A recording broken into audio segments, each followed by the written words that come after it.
Salut bien-aimés dans notre Seigneur et Sauveur Jésus-Christ. Prions sans cesse. Prions sans cesse. Église de Dieu, prions sans cesse.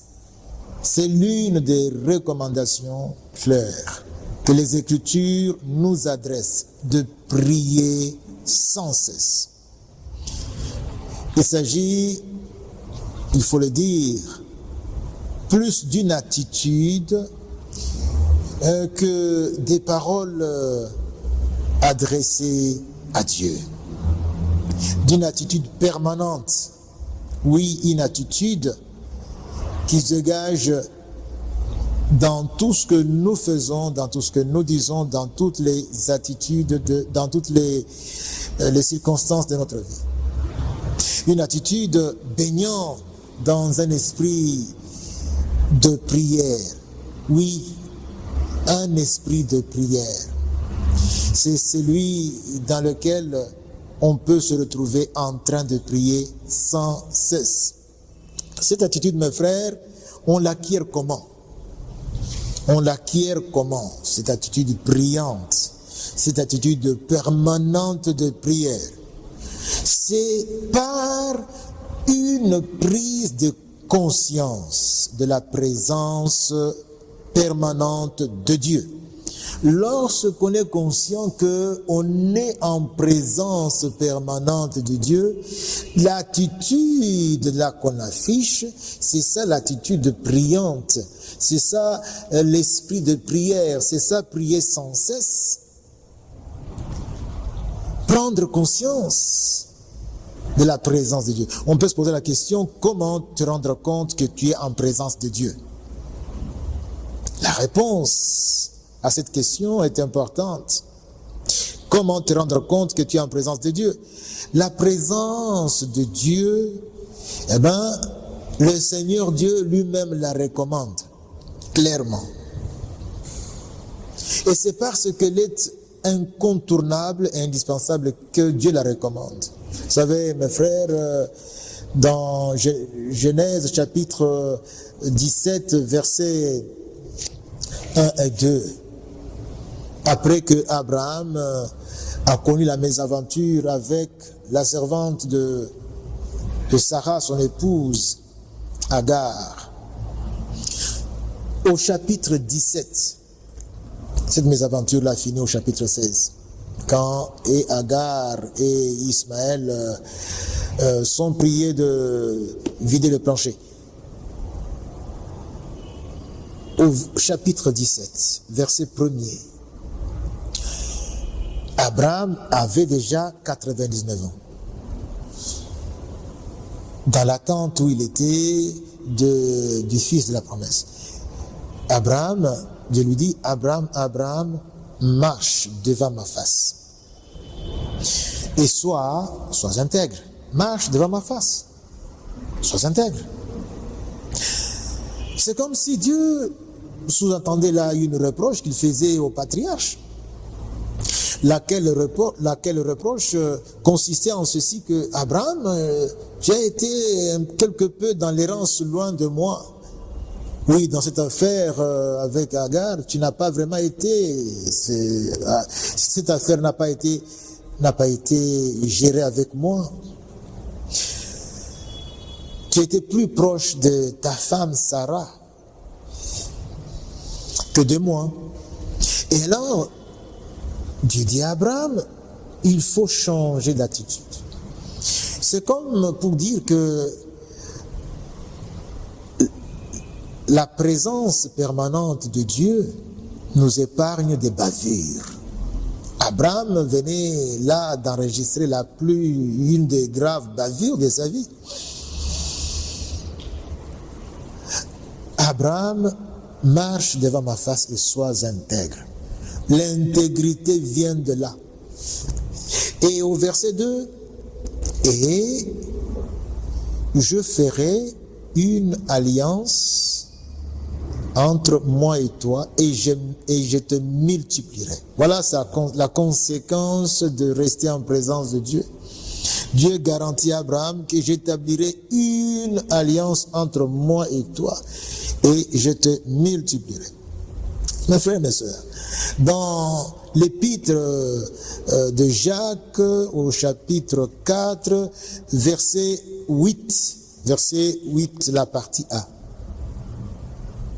Jacques nous dit comment nous assurer que nous sommes en présence de Dieu.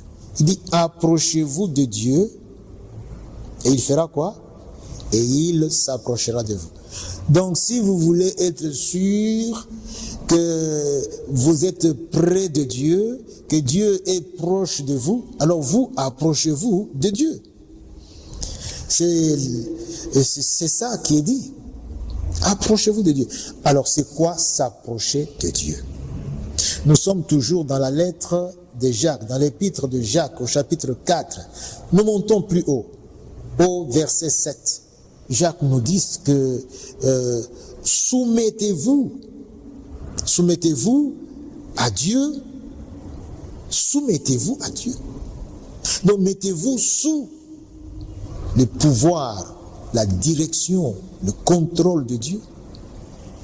C'est cela, s'approcher de Dieu. Et il dit dans la suite, résistez au diable et il fuira loin de vous.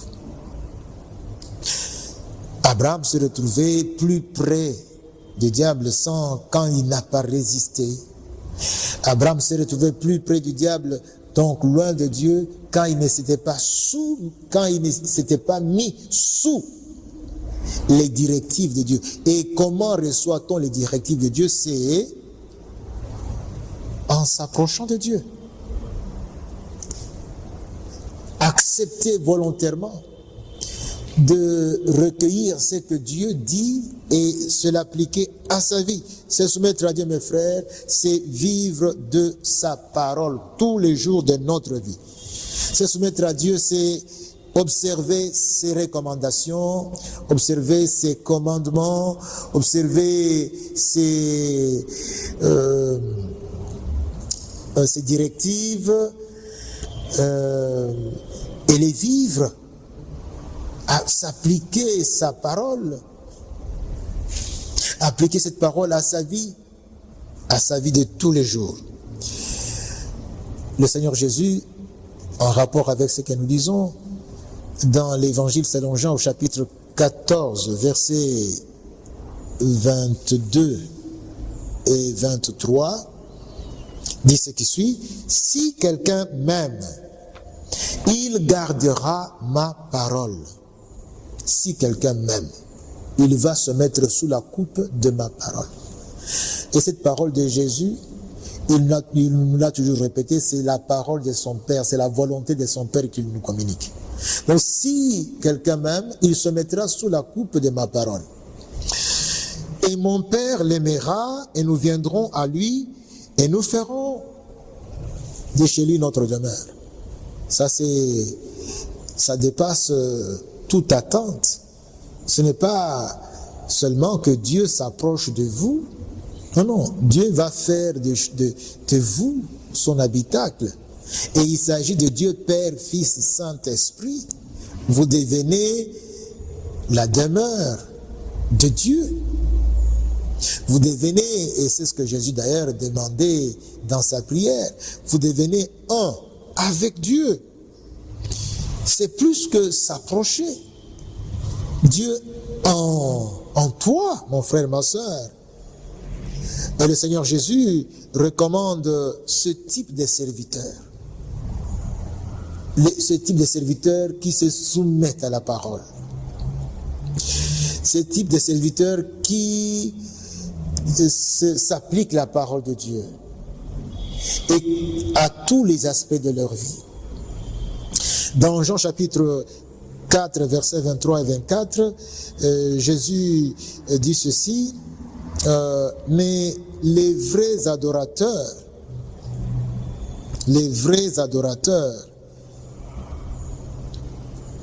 adoreront Dieu en esprit. Donc les vrais adorateurs adorent Dieu en esprit et en vérité. Les vrais adorateurs. Dieu est esprit et il faut que ceux qui l'adorent l'adore en esprit et en vérité. Adorer Dieu en esprit et en vérité, c'est avoir une vie soumise à Dieu telle que Dieu fasse de nous sa demeure.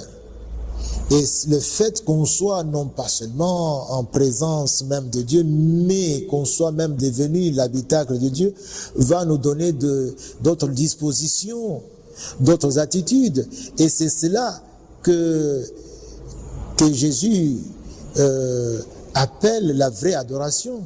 C'est cela, l'adoration permanente, la prière permanente, l'esprit de prière permanent, l'attitude priante. C'est cela, prier sans cesse, mes frères et sœurs. Ce type d'adorateur et d'adoration tient plus d'une attitude consciemment entretenue que des paroles débitées à l'adresse de Dieu pendant quelques minutes, pendant quelques heures, ou des chants que nous appelons le chant d'adoration. C'est cela, prier sans cesse. Moi, je vous recommande, mes frères, et moi-même y compris, prions sans cesse. Et nous ferons le plaisir et le bonheur de Dieu. Dieu veut être heureux. Dieu veut être dans la joie. Et la joie de Dieu, c'est quand notre style de vie lui plaît. On ne peut plaire à Dieu que si notre vie est prière. Il est dit, prions sans cesse. Qu'il en soit ainsi au nom de Jésus-Christ. Amen.